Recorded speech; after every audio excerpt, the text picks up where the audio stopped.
है आटे की या कपड़े की, जैसे भी हो, और उसको मंत्रों से जागृत किया जाता था। जिस व्यक्ति का कार्य करना होता था, उसके बाल, उसके नखून, उसके पैर की धूल, इन चीजों को उसके ऊपर लगा के उस व्यक्ति के नाम से उस चीज को जागृत किया जाता है। जिस विद्या को बहुत लोग मानते हैं, जैसे कर्ण पिशाचनी, ये विद्या वेद व्यास जी ने भी ये साधना की थी। क्या आपने किसी चीज की साधना करी, उस चीज को खुश करा, वो चीज आपके पास आई, आपने उससे जो मांगना था वो मांग लिया और आपने उसको अपने अधीन कर लिया। ये कहा कि जब मैं आपको बुलाऊंगा या जब कहूंगा तो आपको ये काम करना पड़ेगा। तो अपने आप को प्रोटेक्ट कैसे कर सकते हैं? एस्ट्रोलॉजी के द्वारा सब कुछ जाना जा सकता है। आपके ऊपर कोई मारण क्रिया है, आपके ऊपर कोई तंत्र क्रिया है। आज लोग तंत्र से घबरा रहे हैं, लेकिन पहले यही तंत्र लोगों को भला करने के लिए यूज किया जाता था। युद्ध होते हैं, लड़ाई झगड़े होते हैं, तो हम आर्मी के ऊपर इतना पैसा खर्च करते हैं, एम्युनिशन के ऊपर करते हैं। हम क्या करते हैं, कम्युनिटी बनाते हैं तांत्रिकों की, जो बढ़िया लेवल के होंगे, जिनको मारण आता होगा, जब कुछ आता होगा, उनको रखते हैं। उनके नीचे कुछ 50-100 बंदे ट्रेन करते हैं। अब वो बैठ के आर्मी के ऊपर करेंगे और पूरा युद्ध बदल देंगे रातों रात। लड़ाई झगड़ा बदल दो। आज की वीडियो में हम बात करेंगे तंत्र, काला जादू, साधना, इन सारी चीजों के बारे में। कैसे ये चीजें काम करती है और कैसे पता लगाए कि ये चीज हमारे साथ करी गई है या फिर नहीं करी गई है। मेरा नाम एस्ट्रोलॉजर वसुधा शर्मा कपूर। मैं आप लोगों की जिंदगी को सुधारने के लिए बहुत सारी चीजें कर सकती हूँ, जैसे कि astrology, tarot card reading, numerology, palmistry. और इसके अलावा अगर आपके ऊपर कोई तंत्र क्रिया की गई है तो उसका रिमूवल, ब्लैक मैजिक रिमूवल, और साथ ही साथ वास्तु को नेगेटिव एनर्जी रिमूवल के साथ में कनेक्ट करके लाइफ चेंजेस करती। ठीक है, तो अभी मेरे को एक नई चीज पता लगी है कि तंत्र और काला जादू अलग अलग चीजें हैं जी। तो थोड़ा सा दोनों को एक्सप्लेन करो। तंत्र की जो विद्या बनाई गई थी वो स्वयं भगवान शिव के द्वारा बनाई गई थी और उन्होंने महाकाली को वो सिखाई। तंत्र के अंदर बहुत सारे देवी देवताओं की पूजा होती है। तंत्र में अगर हम देखें तो दो चीजें रहती है। एक रहती है जिसे हम कहते हैं दशम महाविद्या, भैरव जी की साधना और शक्तियों की साधना। एक तंत्र में होती है दूसरी साधना जिसे हम कहते हैं पिशाचिक साधना, भूतों की साधना, नेगेटिव एनर्जी की साधना। क्योंकि हमारे जो जीवन बना है वो अलग अलग योनियों में से, हमें सब योनियों में से होकर जाना पड़ता है। आज हम मानव योनि में हैं, कभी हम जीव की योनि में भी रहे, कभी हम भूत की योनि में रहे, कभी पिशाच की योनि में रहे।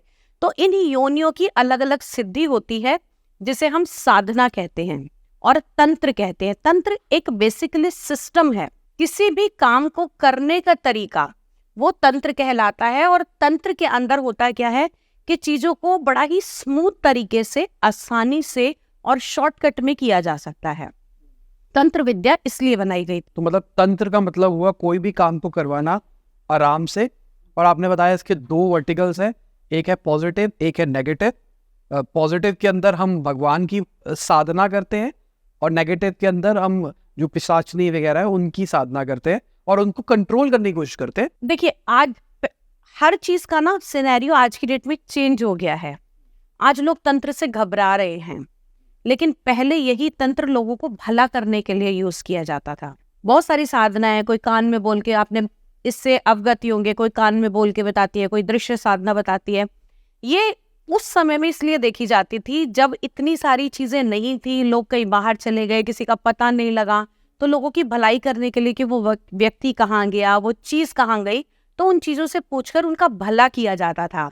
आज मटेरियलिस्टिक वर्ल्ड है, सबको इस समय पैसा चाहिए, तो और हर कोई व्यक्ति दूसरे को इम्प्रेस करना चाहता है। तो कुछ लोग तो अपना इम्प्रेशन बनाने के लिए दूसरों के ऊपर इन साधनाओं को बड़े शॉर्टकट तरीके से करते हैं और करके उनसे अपनी इच्छा शक्ति की चीजें पूरी करते हैं। थोड़ा इसको और एक्सप्लेन करो, शॉर्टकट तरीका क्या हुआ? शॉर्टकट तरीका ये हुआ कि आपने किसी चीज की साधना करी, आपने या पूजा करी, उस चीज को खुश करा, वो चीज आपके पास आई, आपने उससे जो मांगना था वो मांग लिया और आपने उसको अपने अधीन कर लिया। ये कहा कि जब मैं आपको बुलाऊंगा या जब कहूंगा तो आपको ये काम करना पड़ेगा। ये तरीका हुआ। अब जब आप किसी से काम कराओगे तो आपको उस चीज को कुछ देना पड़ेगा। पहले के साधक जो करते थे वो इन सब चीजों की एक भूख होती है जिसको हम कहते हैं निरंतर जाप, निरंतर सत्कर्म, निरंतर अच्छी चीजों में चलना, निरंतर लोगों की भलाई करना। अब वो चीज वही रह गई, वो पार्ट तो पॉज हो गया। एक साधना करी, उसका यूटिलाइजेशन करा, लोगों के साथ काम करा, मनी कमाई, फेम कमाया और उसको वहीं छोड़ दिया। वो तो आपका काम कर रही है लेकिन आपने उसकी डिजायर पूरी नहीं करी। अब क्या हुआ, जहां आप उसे पॉजिटिव चीजों से फुलफिल कर रहे थे, अब वो क्या करेगी, नेगेटिव में आ जाएगी। क्यों? क्योंकि आपने उसका इस्तेमाल नेगेटिविटी के लिए किया। अब यहाँ किसी का सत्कार नहीं, यहाँ पर पैसा, इंप्रेशन, अपनी भौतिकता जब आपने उस चीज के साथ में जोड़ दी तो वो चीज गलत हो जाती। तो इसलिए इनको नेगेटिव कहा जाने लगा है। पहले के टाइम में ये भी शक्तियां नेगेटिव नहीं थी। अगर हम माने तो ये भी शक्तियां नेगेटिव नहीं थी। जिस विद्या को बहुत लोग मानते हैं जैसे कर्ण पिशाचनी, ये विद्या वेद व्यास जी ने भी ये साधना की थी। क्या आपको इस बारे में पता है? भगवान विष्णु के अवतार माने जाते हैं वेद व्यास जी, जो इस साधना को अगर वो कर रहे थे तो वो अपवित्र कैसे हो सकती है? उस चीज को अपवित्र बनाया हमारे मानव के नेचर ने, हमारे मानव की भूख ने। जब गैस का सिलेंडर आया था शुरू शुरू में, खाना बनाने के लिए लाइफ बड़ी स्मूथ हो गई थी, सबको बहुत अच्छा लगा। लेकिन वही खुराफाती कुछ दिमाग ऐसे भी थे जो सबसे ज्यादा हत्या बच्चियों की देखने को मिली थी, वो गैस सिलेंडर के फटने से, आग लगने से, इन चीजों में इस चीज का यूटिलाइज किया। शक्ति वही है लेकिन उसको इस्तेमाल करने का तरीका जब गलत हो जाता है तो वो घातक बन जाती है। तो अगर आप इन चीजों की साधना भी करते हैं, सबसे बड़ी चीज आपके पास सही गुरु का मार्ग होना चाहिए, राइट? ताकि आपको वो और गुरु कौन बनेगा? जो दायरे से निकल चुका है, उसे डूज और डोंट्स दोनों पता है। कि अगर आप कहीं हो, हमारे माता पिता जो हैं वो कहते हैं ना कई बार, तुम आज ये कर रहे हो, हम इस एज से निकल चुके हैं, हमें सब पता है। क्यों? क्योंकि वो उनके साथ घटित हो चुका है। तो वो कान पकड़ के आपकी गलती वहीं पकड़ लेते हैं कि ये तू गलत कह रहा है, ये चीज हमने भी देखी है। इसीलिए नेट से लोग देख के करते हैं, जिनकी ज्ञान भी नहीं होता वो भी उन चीजों को कर लेते हैं और कहीं ना कहीं बाद में उसका गलत उनको खमियाजा भुगतना पड़ता है।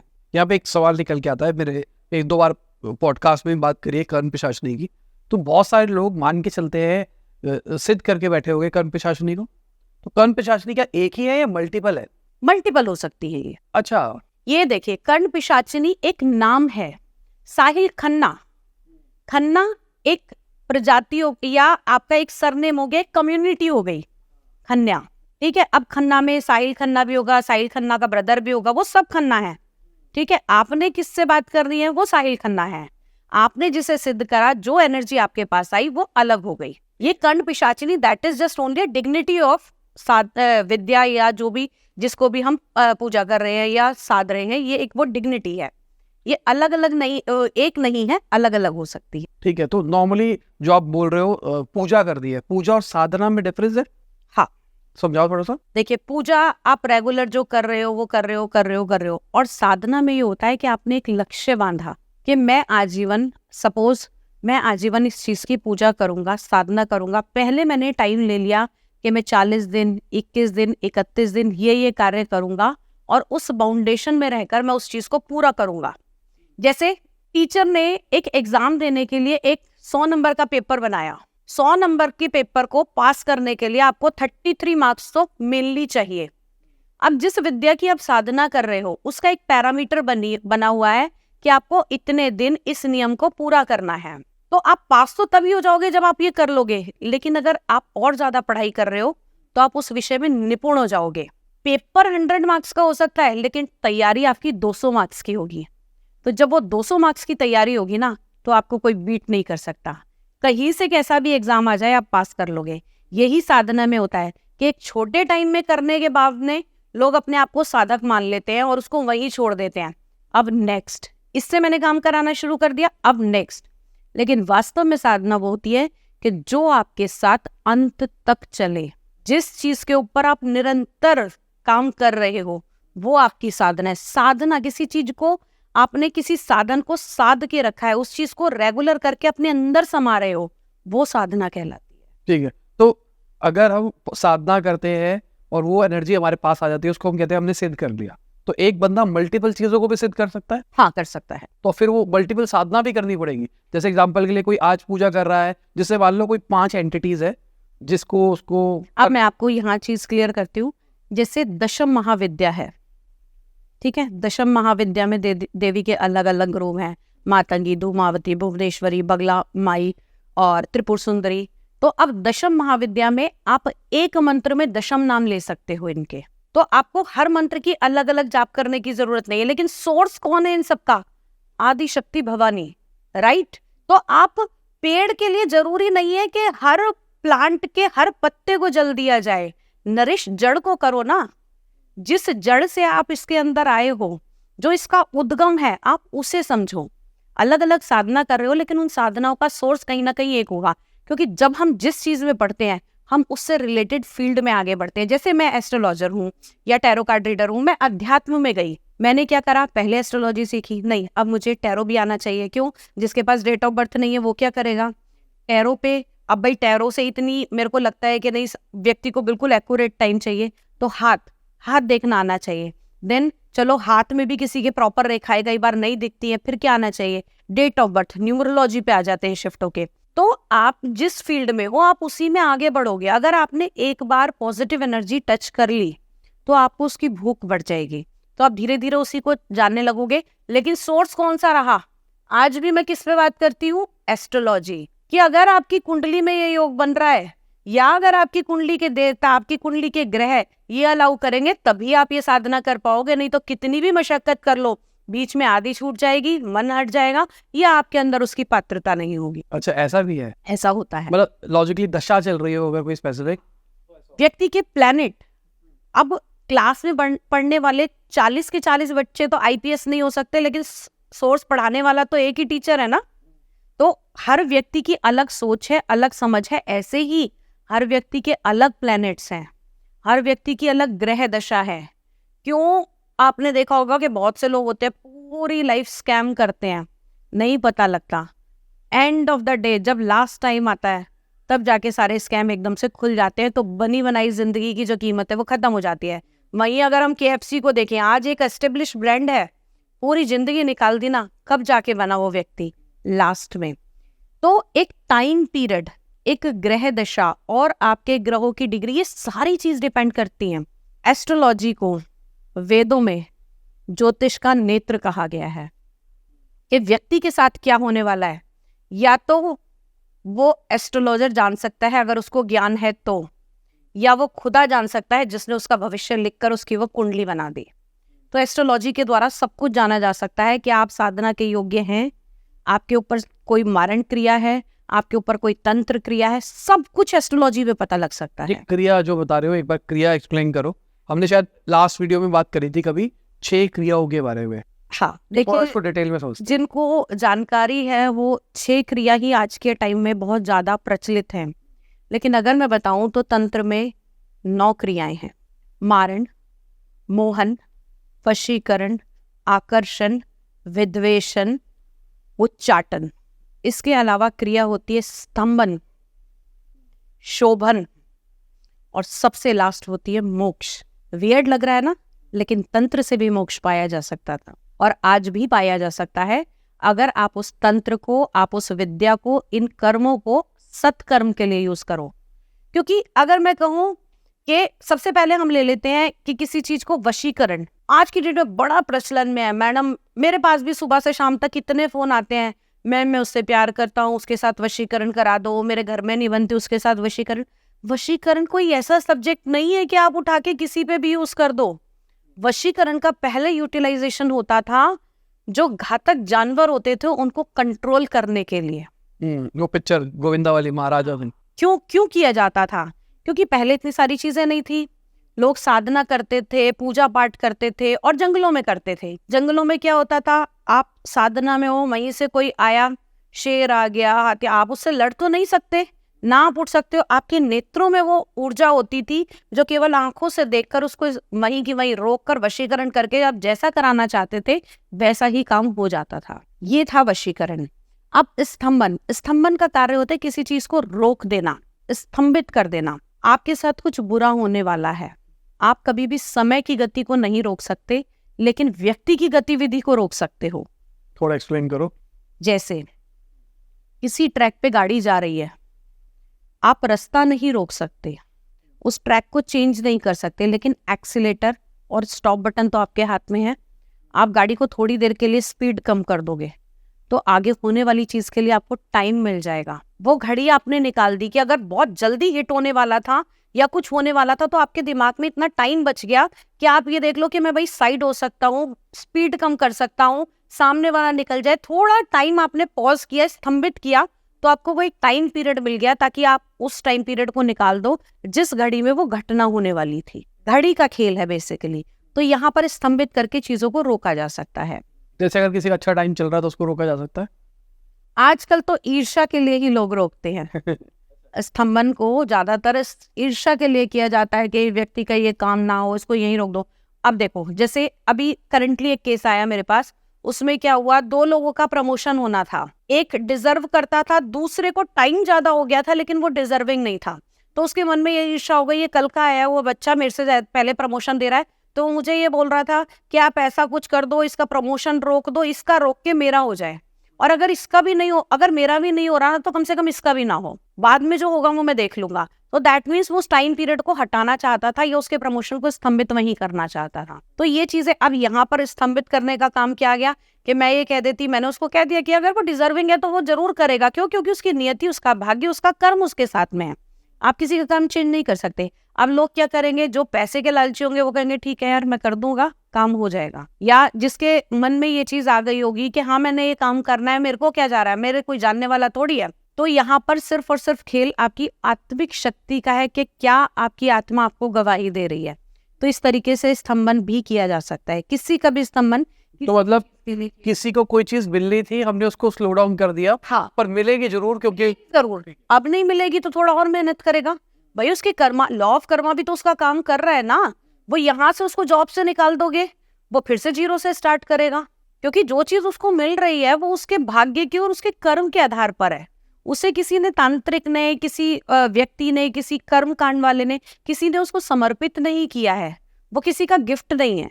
राइट, ठीक है। थर्ड, अगला जैसे अब हम इसी को कहें सम्मोहित करना, कि किसी का अपनी तरफ आकर्षण करना, सम्मोहन करना, कि आपने उसकी नजर को बांध दिया। आप जैसे कर रहे हो, हिप्नोटिज्म आजकल बहुत ज्यादा चल रहा है, जो मैं कहूंगी आप वही करोगे। ठीक है, वो सिर्फ आंखों से सम्मोहित किया जाता था। पहले के टाइम में ना राजा महाराजा क्या करते थे कि अपनी प्रजा को सम्मोहित कर लेते थे कि वो उनकी बात सुने, उसको माने और जो वो चीजें कहे वो फॉलो करे। तो इस तरीके से सम्मोहन किया जाता था, लोगों को समझाया जाता था कि नहीं ये चीज गलत है, ये चीज ऐसे है। वो समझा के शुरू से उनके माइंड में वो चीज सम्मोहित करके भर दी जाती थी। बेसिकली अगर हम सम्मोहन को देखें ना, तो सम्मोहन की जननी ना हमारे ब्रेन से चलती है। आपको जैसा समझाया जाता है ना, एक बच्चा पैदा होता है, उसको नहीं पता होता। साहिल खन्ना का जब जन्म हुआ था, साहिल खन्ना को नहीं पता था कि उसके माँ बाप कौन है, वो साहिल खन्ना है। जैसे जैसे उसे बताया गया, बेटा ये तेरी मम्मी है, ये तेरे पापा हैं और ये तेरा सरनेम है, तो वो चीज उसके दिमाग में बढ़ती चली गई और वो धीरे धीरे उसका माइंड क्लियर होता गया। ऐसे ही सम्मोहन में भी क्या करते हैं, हम उसके दिमाग में वो चीजें कर देते हैं और उसके दिमाग की सोचने की शक्ति को वहीं की वहीं अपने अनुसार चलाने लगते हैं। तो ये सम्मोहन होता है। अब इसी के अंदर होता है विद्वेषण, किसी भी चीज से किसी का अलग कर देना। जैसे विद्वेषण का यूज जो मैं करती हूँ, विद्वेषण वाले काम, वो सिर्फ और सिर्फ किस केस में करती हूँ, जहां एक्स्ट्रा मैरिटल अफेयर होते हैं, जिनकी वजह से लाइफ खराब हो रही होती है। केसेस बहुत सारे ऐसे आते हैं कि थर्ड पार्टी इशू है, हम उससे प्यार करते हैं, वो चला गया, उसके पास हमें वापस आना है। नहीं, वहां पर आज मैं कर दूंगी लेकिन थोड़े टाइम के बाद वो हटेगा, कर्म आएगा तो फिर उसका कर्माज आएंगे तो वो वापस उसके पास चले जाएगा। तो ऐसा करने से फायदा क्या? ठीक है ना। तो ये चीजें भी होती है। अब आता है उच्चाटन।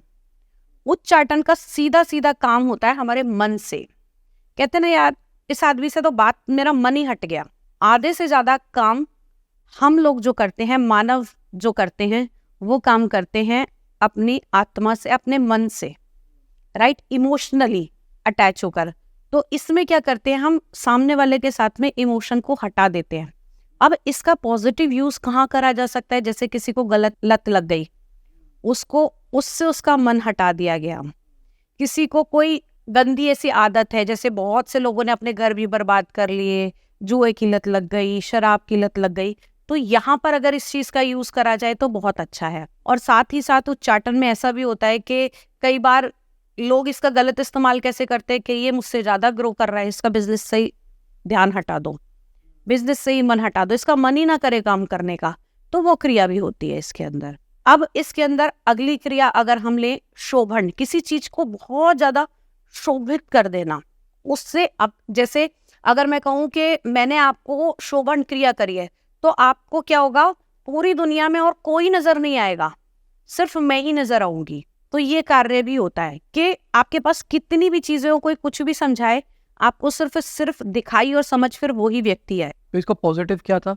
इसका पॉजिटिव देखिए, शोभन का ये होता था कि अगर वॉर के टाइम पे मैंने आपको लक्ष्य साध दिया कि आपको सिर्फ यही काम करके आना है, तो जब तक वो व्यक्ति उस जंग को जीत नहीं लेगा, चाहे उसको अपनी जान गंवानी पड़े, जब तक जीत नहीं लेगा तब तक बैकफुट नहीं करेगा। तो उसको हमने एक टारगेट दे दिया, एक टारगेट बना के भेज दिया हमने कि तेरा यही काम है, इसके अलावा तुझे कुछ नहीं। जैसे अर्जुन ने देखी थी ना मछली की आंख, कि तुम्हें कुछ नहीं दिखाई देना चाहिए, तुम्हारा टारगेट केवल मछली की आंख है।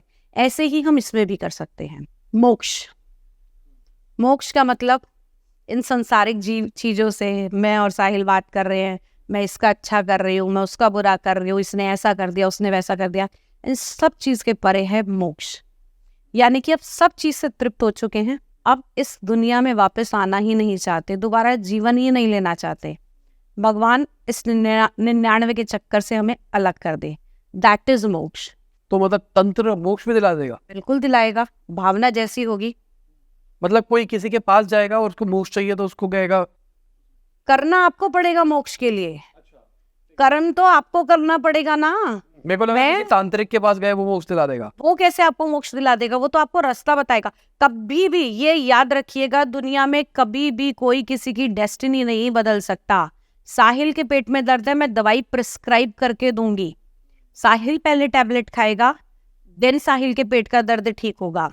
बाद में अगर वो टैबलेट भी काम नहीं कर रही है, इन्फेक्शन बहुत ज्यादा बढ़ गया है, तो मैं अपनी क्रिया में माहिर हूं, फिर मैं क्या कहूंगी, नहीं साहिल अब टैबलेट का काम नहीं है, now we have to take an action, we can get operated and remove that, तब उसकी जरूरत पड़ेगी।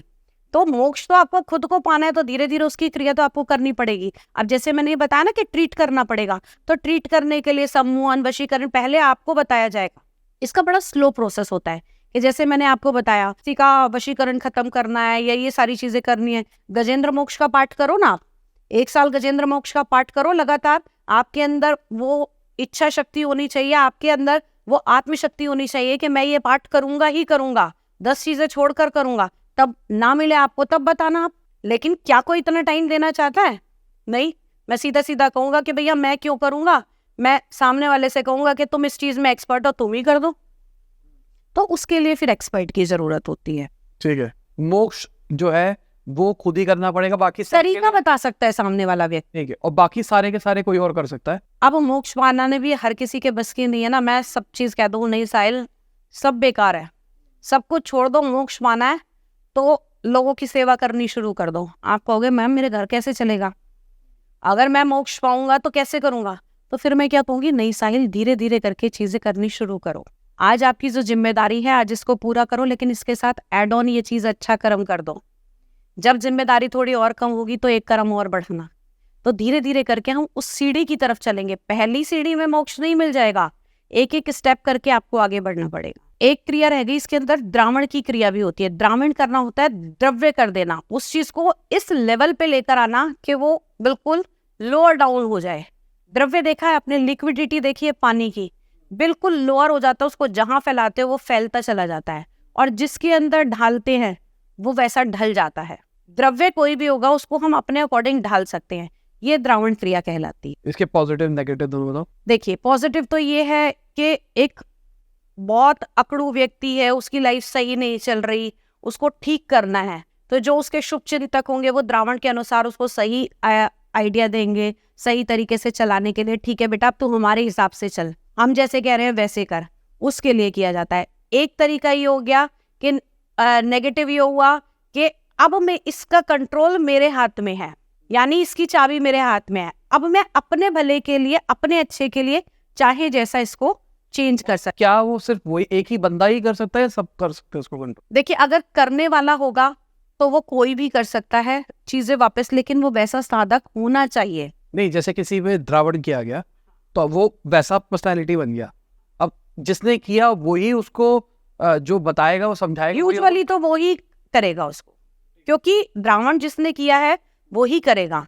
नहीं तो आप अपने नाम से भी करवा सकते हो। आप अपने, जैसे अब वशीकरण का कहा, आकर्षण का कहा, जहाँ मंत्र जाप होते हैं, जहाँ आपको तरीका बताया, साधनाएं हम करवाते हैं, जहाँ आपको तरीका बताया, जब आपसे नहीं हो रहा है देन मैं क्या कहूंगी कि नहीं अब तेरे से नहीं हो रहा बेटा, मैं कर देती हूँ। तो वो फिर क्या होगा, मैं आपके अनुसार मैं करके दूंगी आपको। एक लास्ट का अब मैं आपको बताती हूँ, क्रिया होती है मारण क्रिया। बहुत घातक क्रिया होती है। पहली बात तो इस क्रिया को करने वाले बहुत कम मिलेंगे आपको जो ये कर सकते हैं, क्योंकि हर किसी के इतना बस की भी नहीं होता। लेकिन जो ये कर रहे हैं तो वो इसका नेगेटिव के लिए ही यूज करेंगे, क्योंकि दुनिया में दो चीजें जो हैं वो भगवान के अपने हाथ में। वैसे तो सब कुछ अपने हाथ में है, लेकिन आज भी साइंस के हाथ में दो चीजें हैं, एक जीवन और एक मरण। जो मरण में हस्तक्षेप करता है, जीवन देने के लिए तो डॉक्टर्स आजकल हैं, जो मरण में हस्तक्षेप करता है, किसी को मारने की कोशिश करता है, उसका पहली बात तो कभी भला नहीं हो सकता। और मारण की क्रिया में ये जरूरी नहीं है कि आप व्यक्ति को मार ही दो। मारण का मतलब होता है उसको खत्म करना। अब वो खत्म किसी भी चीज से किया जा सकता है। उसको पैसे से खत्म कर सकते हैं, या फिर उसको इस लेवल पे लेकर आना कि उसको अपनी जिंदगी हेल लगने लगे। वो कहे कि ऐसी जिंदगी जीने से तो अच्छा है मुझे मौत मिल जाए, या ये मौत से बदतर जिंदगी है। जब हम अपनी जिंदगी की मौत से तुलना करने लगते हैं ना, तो समझ लो वो मारण वाली क्रिया हमारी इक्वलेंट आ गई है। और कुछ केसेस में ऐसा होता है कि गलत व्यक्तियों के साथ हो भी जाता है। ऐसे केसेस देखे भी गए हैं कि लोगों के साथ किया भी गया है। अब यहाँ पे एक सवाल निकल के आता है, जैसे युद्ध होते हैं, लड़ाई झगड़े होते हैं, तो हम आर्मी के ऊपर इतना पैसा खर्च करते हैं, एम्यूनिशन के ऊपर करते हैं, हम क्या करते हैं, कम्युनिटी बनाते हैं तांत्रिकों की, जो बढ़िया लेवल के होंगे, जिनको मारना आता होगा, जब कुछ आता होगा, उनको रखते हैं, उनके नीचे कुछ 50-100 बंदे ट्रेन करते हैं। अब वो बैठ के आर्मी के ऊपर करेंगे और पूरा युद्ध बदल देंगे रातों रात, लड़ाई झगड़ा बदल दो। ऐसा पहले हो चुका है कि काले जादू के द्वारा पूरी की पूरी सेना को गायब कर दिया गया था। हाँ, ऐसा हो चुका है। अगर आप इतिहास पढ़ें तो ऐसा पास्ट में हुआ है। लेकिन मैं एक चीज बताऊं कि अगर हम ये सब चीज करेंगे तो उस सेना को तैयार करने के लिए क्या आपको उस लेवल के साधक मिलेंगे? मनोस्थिति क्या उनकी मिलेगी? आप ट्रेंड कर सकते हो, लेकिन उनके मन में वो भावना है या वो अंदर इच्छा शक्ति से उस काम को करना चाहते हैं, ये भी डिपेंड करता है। जो भी कोई साधना करने वाला व्यक्ति है, अब आर्मी को आप ट्रेंड कर रहे हो, आप अपने अनुसार ट्रेंड कर रहे हो उसको, ठीक है ना, लेकिन क्या वो ये काम करना चाहेगा उस समय? एक उसकी इच्छा शक्ति, उसका इच्छा बल, उसका ऑरा, ये देखा जाएगा। और दूसरी चीज, कितने लोग इकट्ठे करोगे? सेना लाखों में होती है, तो रिवर्ट करने वाला हो सकता है ना कि जो हमारे पास है शक्तियां वो सामने वाले के पास भी हो, तो उसके अकॉर्डिंग आपको तैयार। आपको क्या पता होता है जब सेना की तैयारी करते हैं, उन्होंने वो विमान बनाया है, उन्होंने वो बम बनाया है, उसका एंटी हमारे पास होना चाहिए, हम उससे अपर करें। तो यहाँ पर हमें अपग्रेड करना पड़ेगा अपने आप को टाइम टू टाइम। तो पहली बात तो इतने लोगों को इतना इकट्ठा करके करना बहुत मुश्किल काम होगा। लेकिन हाँ, अगर एक लेवल पे आकर इस बारे में सोचा जाए तो ऐसा किया जा सकता है। क्यों? क्योंकि हम अध्यात्म, हम अपने शास्त्र, अपने इतिहास को भुला चुके हैं।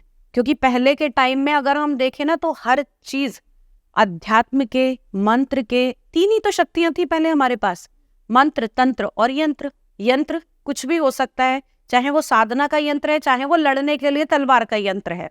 यंत्र यानी कि वो साधन, ठीक है ना।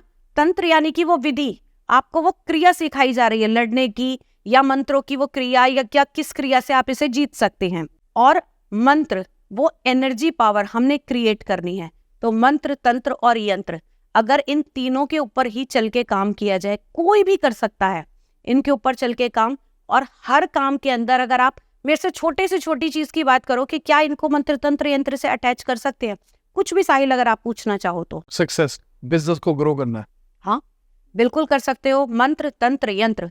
मंत्र क्या है? आपकी आत्मिक शक्ति, विल पावर, मन से सोचा मंत्र, मन के अंदर से अब जो तंत्र निकल कर आ रहा है वो मंत्र। तंत्र, उसको करने के लिए कार्य भी करोगे ना, बिजनेस को कैसे सक्सेस बनाना है, ये तरीका लगाऊंगा, ये स्टैटिक्स लगाऊंगा, ये चीज करूंगा। यंत्र, भैया बिजनेस सेटअप करना है, पॉडकास्ट शो करना है, कैमरा भी होना चाहिए, लाइट भी होनी चाहिए, सब कुछ होना चाहिए। जब ये तीनों चीज मिल जाएंगी तो सक्सेस अपने आप आएगी। ठीक है, समझ गया मैं लॉजिक।